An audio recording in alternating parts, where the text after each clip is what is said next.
पूछा हुआ है कि सूर्य को एक देशांतर पार करने में कितना समय लगता है। 4 मिनट का समय लगता है। और जो अक्षांश की बात करेंगे तो एक अक्षांश से दूसरे अक्षांश के बीच की दूरी को देखेंगे तो लगभग 111 किलोमीटर होता है। कितना? 111 किलोमीटर। भारत का अक्षांशीय एवं देशांतरीय विस्तार देखेंगे तो इसमें सबसे पहले अक्षांश किसको कहते हैं, देशांतर किसको कहते हैं, इसको समझना बहुत ही जरूरत होगा। तो इसको सबसे पहला हम एक ग्राफ में देखते हैं।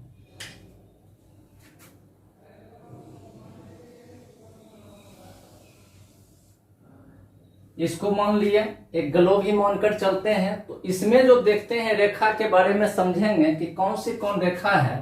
तो सबसे पहले बीचों बीच देखेंगे एक रेखा, और इस रेखा का नाम भी याद रखेंगे। इसी को बोला जाता है 0 डिग्री अक्षांश रेखा, अक्षांश रेखा। और इसको अलग अलग नाम से भी जानते हैं, जैसे भूमध्य रेखा, विषुवत रेखा,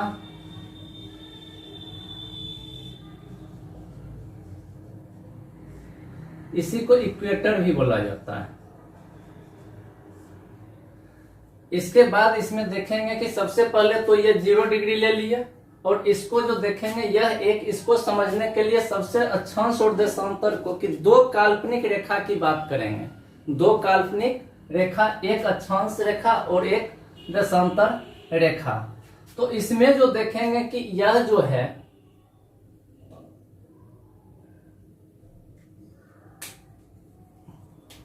इसी के भूमध्य रेखा के समांतर, भूमध्य रेखा के समांतर से समझेंगे कि भूमध्य रेखा के समांतर ही पूर्व से इधर कौन सा हो गया, पूर्व, और इधर पश्चिम।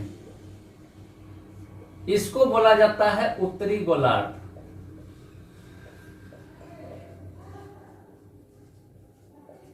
और इसको बोला जाता है दक्षिणी गोलार्ध।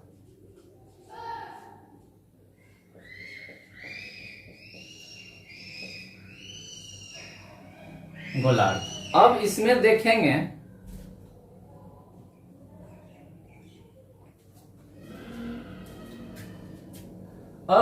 जो देखेंगे कि इसमें 2 रेखा की बात करेंगे। एक 23.5 डिग्री जो देखेंगे उत्तर में एक रेखा खींची गई है 23.5 डिग्री, जिसको बोला जाता है कर्क रेखा।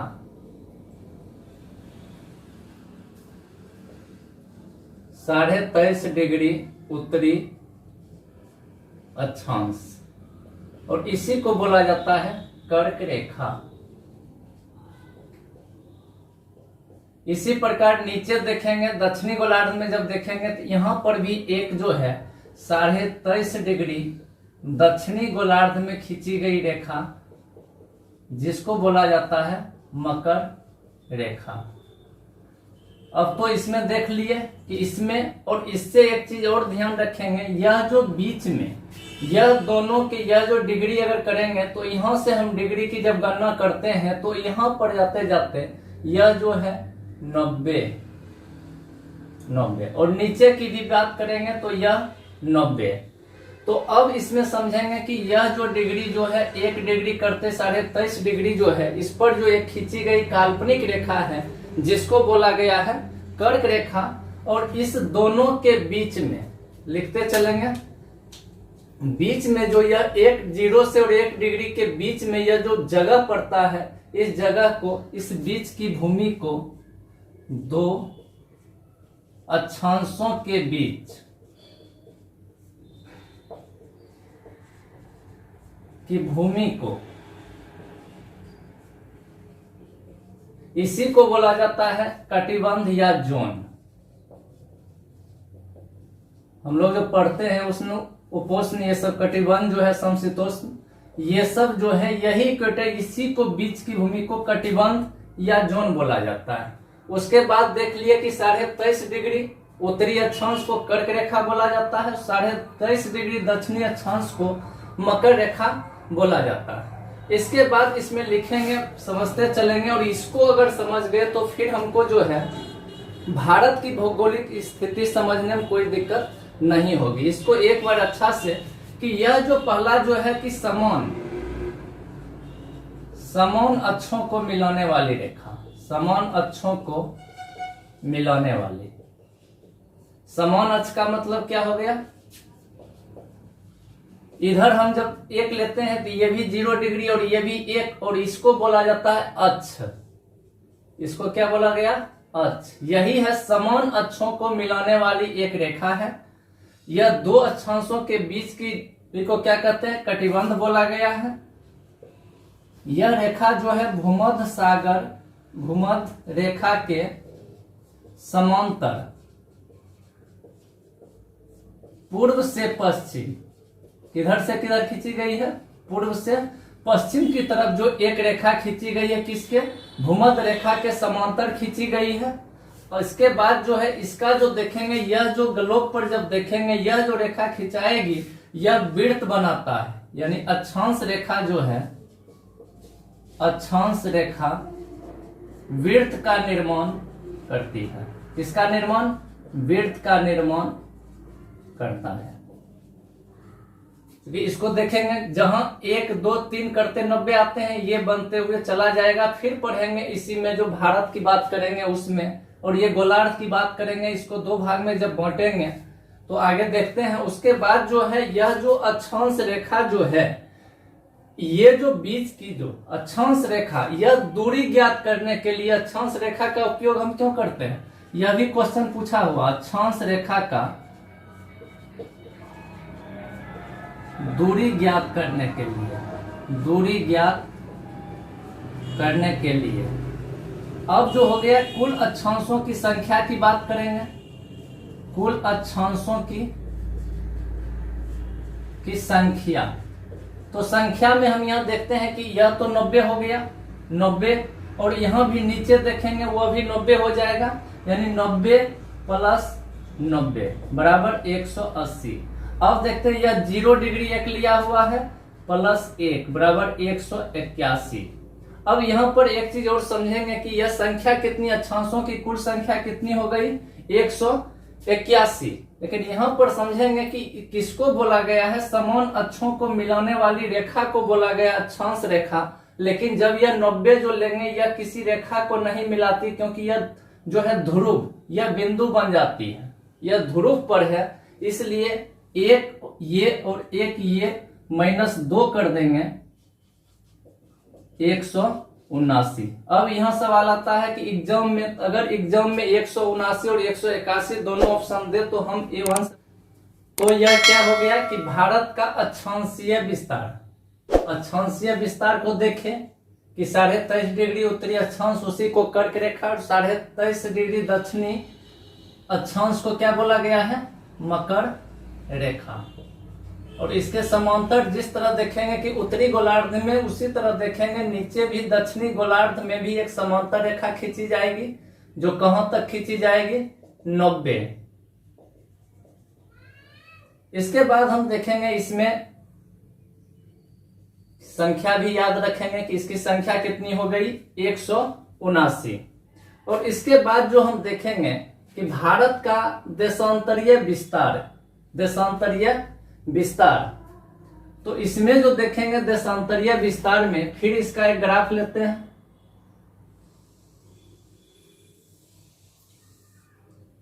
देशांतरीय विस्तार में फिर देखेंगे यहां से एक ये और ये इसी के समांतर खींचा जाएगा,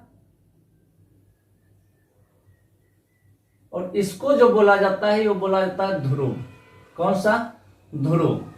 अब यहां पर देखेंगे इसको बोला जाता है 0 डिग्री देशांतर रेखा, 0 डिग्री देशांतर रेखा। इसका भी देखेंगे कि अलग अलग नाम पढ़ेंगे कि इसका भी अलग अलग नाम, जैसे इसी को बोला जाता है GMT,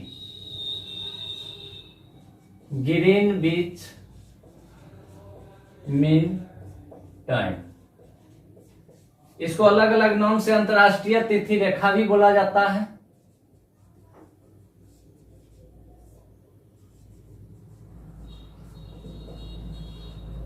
अंतरराष्ट्रीय प्रधान रेखा,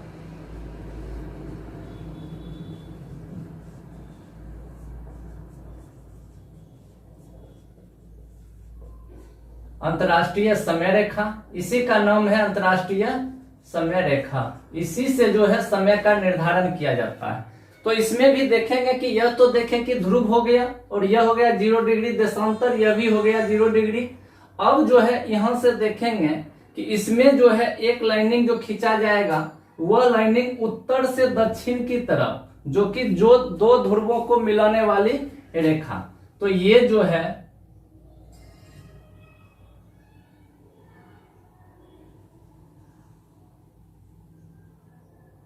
ऐसे ऐसे खींचते चलेंगे। यह जो है दो ध्रुवों को मिलाती है और यह खींचते खींचते कितना 180। उसी प्रकार इधर देखेंगे एक साइड इधर भी कि दोनों साइड जो है 100 180।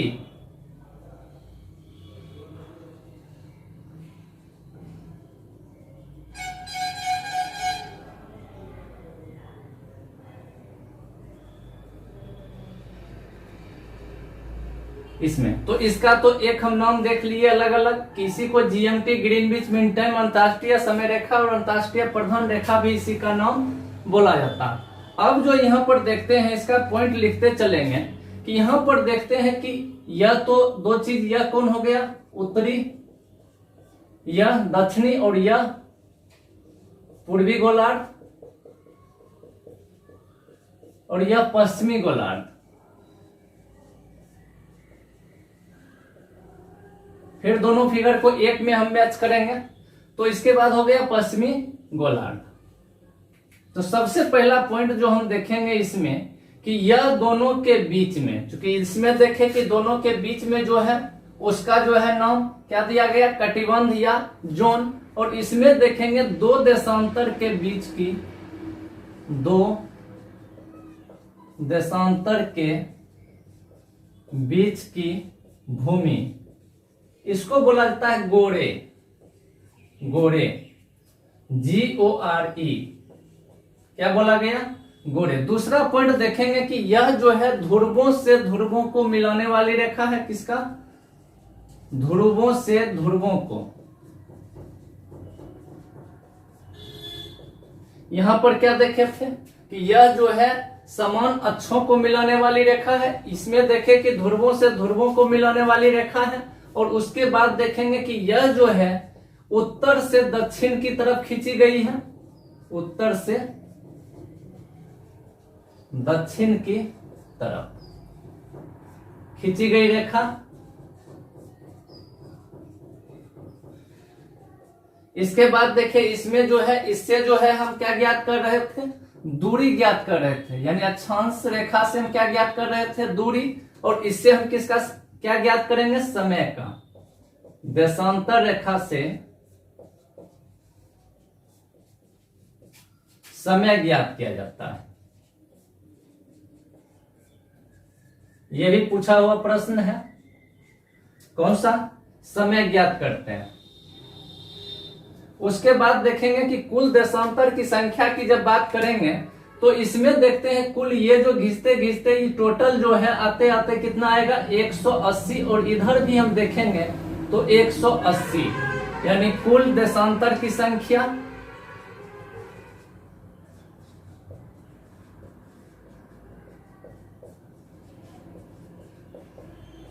180, 180, 180 हो गया पूर्वी गोलार्ध में, 180 हो गया पश्चिमी गोलार्ध में, बराबर कुल कितना हो गया 360। उसके बाद देखेंगे कि देशांतर में एक चीज कि एक देशांतर को पार करने में, सूर्य को एक देशांतर पार करने में, सूर्य को एक देशांतर पार करने में 4 मिनट का समय लगता है। कितना मिनट का 4 मिनट का समय एक देशांतर पार करने में। और यहां पर है कि हम कुल देशांतर की संख्या कितनी है 360, यानी कितना हो जाएगा कुल समय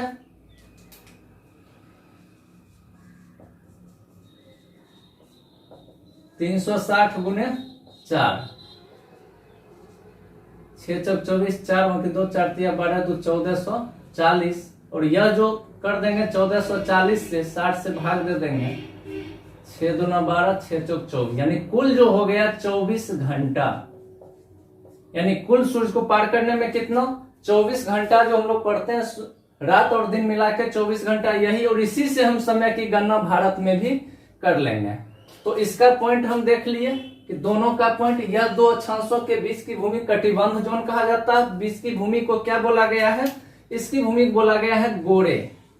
दोनों में देखिए समांतर खींची गई रेखा है, यह जो है दो जो है अक्षांशों को मिलाने वाली रेखा है, जो भूमध्य रेखा के समांतर खींची गई रेखा। इसमें देखिए एक ध्रुव से दूसरे ध्रुव को जो उत्तर से दक्षिण की तरफ खींची गई रेखा है।